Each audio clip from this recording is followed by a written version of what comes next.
Hey guys. I'm Bob. I'm Barb. Together we make up HetteshWorld. Welcome to Cherokee Landing RV Park 1,000 Trails. Salisbury, Tennessee. And what happened here, Bob? This is where our RV collided with our truck. So this is the site of our damage. So we're going to do our park tour. Yep. And then we've got an interesting thing at the end that happens to us as well. So stay tuned. We're Bob and Barb. We've lived by the rules all of our lives, but in 2020, we threw that rule book out the window. We sold our home and moved full-time into an RV with our cat Amelia, and from now on, we will be living life our way. Don't you want to come travel in our world?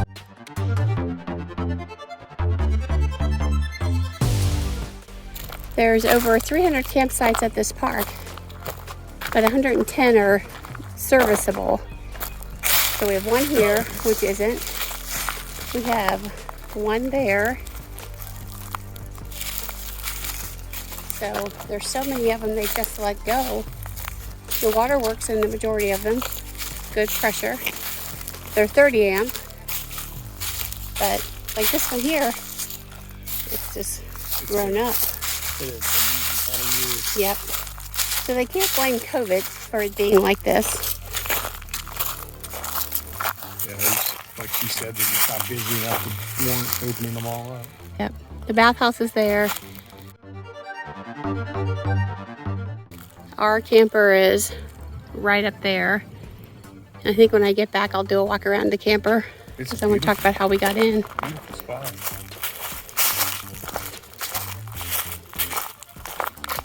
But so much waste. So much. I mean, the park itself feels like a state park. That's how beautiful it is. See, we're walking on a road that's chained off. Bob and I go places we're not supposed to go. But they chain it off for cars. We found some boats that I don't know if you can use. Some John boats you can use out there. They let them, they're chained in. Yep. So I don't know. So we'll take you around our site. This here, right in front of you, behind the campers, is also camping. And they wanted us to park the truck here, but, you know, I didn't want to drive it off in the ditch, so I just have ours off to the side. So we're in 50 amp. We have water, no sewer. We got a dump station right back here. Yep. Oh, I feel like something is biting me. So they have the old concrete pads. This is for some other one.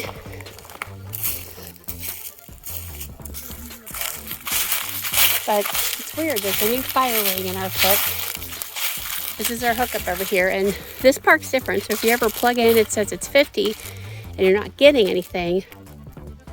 It may have been where they updated it and they added an extra box on the back. You got to flip on both breakers. So you have to flip on both breakers to make it work. So we have a pad here that we came back on. I'm in a gravel pad. Of course, we have a picnic table. So let me bring you out here. Yes, we did that. So when you come down the road, when you first come in the park, they bring you, you kind of start off on the main road. But at some point you get off on this road here, and then you come down. You're driving, you know, this way. And your driver's side of your truck is over here, and this is your passenger side. So my husband prefers really to come the other way, because when he backs up, he likes to be the driver's side looking in. So Bob, we pull all the way down, he backs up, and he's pretty good. He actually has it in here straight, but his truck was totally sideways over here. So in order for him to straighten out, he had to keep pushing it back, which drove his truck straight down the hill and drove the camper toward the concrete. So Bob's pretty good. He got it in there and actually flipped it around because it was just a mess, and then drove it back down the road this way. So that when he backed up, the driver was on this side, and he got it in pretty lickety quick. And that is the story of Bob getting the camper.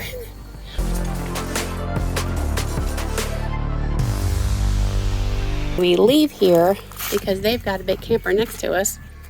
We can't really, like, I don't know. We don't know. We have to see if we're going to pull out and go that way. More than likely, we're going to pull out that way and go this way.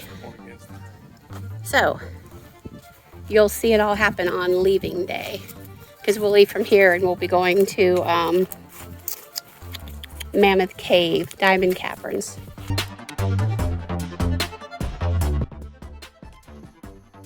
Yeah, this park was very beautiful. It reminded us a lot of a state park. It just was a park that looked like time had forgotten. It's got about 250 acres.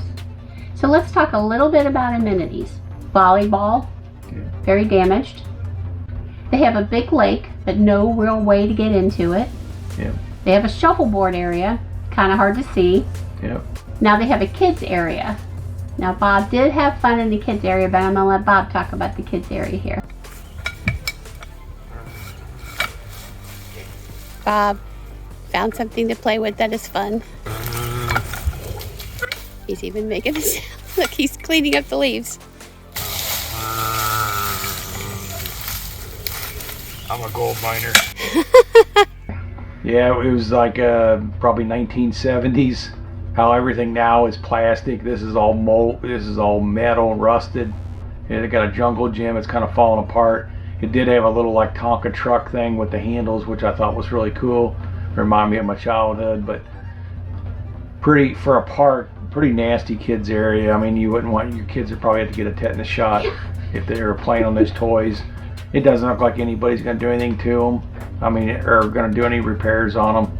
So I think it's probably not a great park for kids. And we said when we were walking around, if you were going to try to attract families to this park, the big thing you need is some kind of playground, you know, which it's lacking.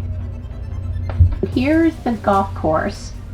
And as you can see, the golf course is pretty run down. Yeah, it looked like it had landscape fabric down. It was in bad shape. It was in bad need of repair. And I think at one time it was probably really beautiful because it had all that hand painted stuff, so it was kind of neat to see, but not useful or working. Yeah, well, like we said, it was probably a gorgeous park at one time. It just they haven't kept up with any kind of maintenance on it at all. They do have a clubhouse, activity center, but it is so damaged and run down that you could smell the black mold standing outside the building. And it is the only place where you can get their Wi-Fi. And it was horrible. It was like not even a megabit down. I mean, maybe a quarter of a bit going up. So it was really pretty much not useful. I mean, maybe for email or something like that, but not for any kind of file transfer. And then even Verizon was barely there. It was usable. It was usable, but it's pretty much out in the country. There's not much around this park, so it's the internet was not very good. Yeah. Now they had a few other amenities that we could not find. They had a basketball court. Yeah. They had horseshoes, and they did have laundry. I wasn't really sure where it was, but everything was closed for COVID. And it was just her and one other person, I think, working there. Yeah, all the buildings were locked up. You wouldn't no access to any of the buildings. And you could, like I said, you could smell the mold in some of the buildings, so you wouldn't want to go in there. And I'm super sensitive. I can't be anywhere near that kind of stuff, let alone submerged in it. We're landing and we're going to take this little hiking trail to see. We think it hasn't been used for years. Yeah, we could be wrong. It looks like a trail opening up anyway. So we've been walking for a little bit and we've come across a few branches. I don't think anybody's been down here for a while, but it's still enjoyable. I mean, it's still beautiful. Deer. Yep, we've heard scared of deer, which scared me. Well, not too far in, we're starting to get to some more grass and some overgrown, but we're going to follow it anyway and see where it goes. Sticker bush. Watch out for the sticker bush. It looks like maybe makes a big loop right back to the same building. And the last amenity we'll talk about is that they do have a pool. Yeah, the pool was pretty disgusting. It was maybe a couple feet of water in it, And we didn't film it because it was just Yeah, flat out disgusting. You don't even need to see it. It was black water, and it had a pump in it and a hose, but it looked like it'd been there for years. I don't think there was any chance of them pumping that out and cleaning it and reusing it. I remember the woman kept saying they were going to open it like in May sometime, and we're like, yeah, you need to throw a bomb in it. Yeah, if you were going to open that pool up, it was going to need thousands of dollars worth of work, which I don't know if Thousand Trails was going to put a lot of money in this park or not. And that leads us to our next topic, the cabins. Now, I've seen all kinds of cabins in my lifetime. Some that need some repair, some that have a little bit of issues. I've never seen anything like this. Anything. Yeah, this cabin, it was like a horseshoe loop, so it went down and came back up. I don't think there was one cabin on that loop, which there was probably 20 cabins. Yeah. And they actually, some of them had lake views where they had porches in the back. They were literally, the roofs were caving in. I think one of them or two of them might have had a metal roof on it, but there is no way I'm staying in those cabins. No, I mean, you could see under the door where it had rotted away. You could see the black mold on the building. I mean, it wasn't just us. Other people would come over and look at it and be like... Yeah, people would talk about them. They would actually talk about them when they'd see them when they're out for their walk or walking their dogs. And they go fast. I mean, a couple of them, it's like, I wouldn't stay in the best cabin there, you know, and then you're sitting next to one that's actually literally rotting in because the roof is caving in. I mean, there were roofs that were actually collapsing. I mean, who's going to stay in those? I think maybe like in the 60s when these were built, or 50s or whatever, they were probably the most beautifulest cabins because they were huge. Probably the 90s the last time they were used, but they're being reclaimed by Mother Nature. Yeah, and they overlook a lake, and then they have a bridge that goes across, and then there's the Tomahawk Hall. And the Tomahawk Hall, I can't remember really what that was for. It was just like another meeting room or something, but it was another one where it had a back deck. And it was probably, we shouldn't have been walking on the deck at all. No. It was falling in. We always do the wrong thing. Yeah. It's like, it reminds you of that show that I think it was on maybe Discovery or something, where Life After Man. Oh yeah. And where they show where things, or Life After Humans. But it you know, depicts the world without humans and how long it takes for stuff to degrade or to dissolve back into the earth. And that's what this park is doing. It's dissolving back into the earth. The other thing that we just wanted to say was the manager, when we called her and talked to her about this place, she said the only thing she's got to offer is sunshine. And after us being at the park, that's the only thing she's got is sunshine. Yeah. It was sunny when we were there, but the amenities, not so good. Now this park, when you come in, it does have a gate code, and it's basically got two loops. It's got, when you pull in, you go to the right, it's got a loop that loops back down by the lake, and that's your only visible section where you can see the lake. And the cabins. Yeah, and then if you continue on through the gate and you go straight, where that loop goes to the right, you go straight, that's where it goes back to where we were, and it's basically just a loop. It loops around, bathhouse and restrooms back there. Yep, there's a bridge that connects the two other than the road, and then... The permanents, Sorry, go ahead. Yeah, she only has 6 permanent locations there, so if you've ever been at 1,000 Trails, you don't find too many parks that only got 1,000 permanents. So that tells you how rough it is. That's how bad it is. They can't hardly sell the sites. You know, 1,000 Trails, she said they try to push her to sell them, but I mean, how are you gonna buy that? How are you gonna say, you know, I'm gonna spend thousands of dollars a year to stay at this place? It's because it's imploding. And the way 1,000 Trails works is, for her to get money, she has to sell. Yeah. And for her to sell, she has to have money to improve. Yeah. So she's in a total loss situation in this job. Good. When we left our campsite, we decided to go right due to, there was on the left side, there was a motorhome that was sticking out pretty far in the road, and this is the site where it's got the drop off, so I didn't want to make that swing and have to try to drag the camper over that hillside again. Nope. So we turned right and went down and looped around by the bathhouse, that's where the dump station is, and we continued going down this road, and it was a gravel road, but it did, when we walked it over the last week, it did have some dips, and we were concerned about the dips. Yeah.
Bob, you were right.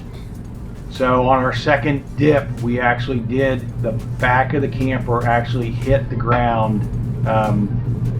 We took some 2x12s that we use for our landing pads, and we actually put them under our third axle to raise up as we drove up on them. Yep. And then we went to the second axle and drove up on them to kind of get us over this dip in the road, which it turned out it was about 8 feet long that we had to go. So we had to kind of skip over and keep driving over these 2x12s to get over this hump. We shattered most of them. Yeah, which broke most of them up, which I fixed them with some glue and stuff eventually. But yeah, it's so this park was rough for HetteshWorld. We first found out we crashed the underneath, and then we dragged the back end, but back end did no damage whatsoever. We've got a skid plate or something. Yeah, there's a steel cross member going across there. It rubbed a little bit, but it wasn't too bad. Oh, and as soon as we touched, I stopped. Yeah, Barb was right there with the two-way, and she said stop. So we stopped, and we were able to get around it. So, but man, this park has got some obstacles if you got a big rig or a rig with a lot of overhang on the axles, which we do.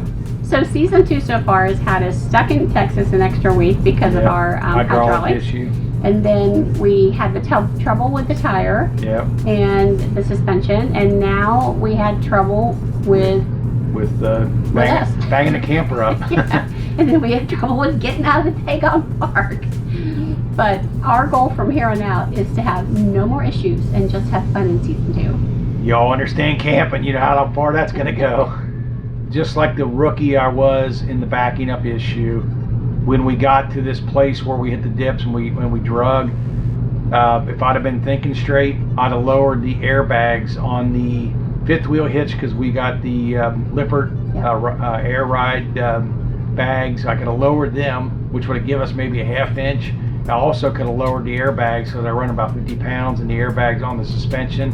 That might have got us from without scraping. So that's just something, if you get in that situation, stop and think, and you know, what can I do to alleviate this problem without having to put boards under the tires? It didn't take us very long to do that, but if I would have lowered those 2 airbag systems, I probably could have got by with not having any issues. Well, I wish I could have had time to film it, but you can't always film something when something chaotic and horrible is happening. Right. But what's happening is we put the boards, and then he drives over them, and so my job is to pull them out as soon as he runs over them, and move then them up to the next move them up to the next one, and he's just keeping moving, and then they're splitting. So I'm like, hold on, I can't touch my walkie-talkie because I'm getting all this. But it worked out just fine. And we got out of the park, and I will give you a sneak hint that we did make it to our next park, Diamond Caverns, very safely. The joys of camping. And you know what? We're looking forward to that stay because we have family coming. That's right. So I'm going to ask Barb a question. Would you stay at this park again? No. That's it. No. Spend money on it, please. Beautiful park. Needs some upgrades. Give her sunshine and. So give her something besides sunshine, like maybe a jungle gym or something like that. So we hope that you like this video. Please give us a thumbs up. Please smash up that notification bell, because you never know what we're going to be doing. In the comment section, let us know if you're a 1,000 Trail or Encore member. Let us know your best and your worst, because we would like to compile a list, because that way we don't have to find out the worst. So remember, more HetteshWorld. Come travel in our world. Bye.